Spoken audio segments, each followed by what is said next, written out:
Social মিডিয়ায় কেন্দ্রে কেন্দ্রে কথা বলা নারীটার আসল চরিত্র দেখুন। কত সুন্দর চরিত্রের নারী সে।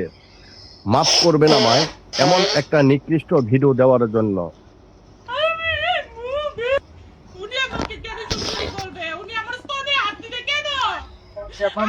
নিজের ইচ্ছায় হাতাতে দিলে ভিডিওটা যখন ফেসবুকে ভাইরাল হয়ে গেল, তখন তুমি কান্নার অভিনয় শুরু করলে। ফালতু কান্না বাদ দাও, তোমার অভিনয় সবাই বুঝে গেছে। এখন তুমি লজ্জায় মরছ জননী। যখন তোমার স্তনের মধ্যে হাত দিয়ে কেতুকুতু খেলছে, তখন তোমার মনে ছিল না সোনামণি? এখন সোশ্যাল মিডিয়ার সামনে কান্দা কান্দা অভিনয় করছো, কেন হাত দিছে?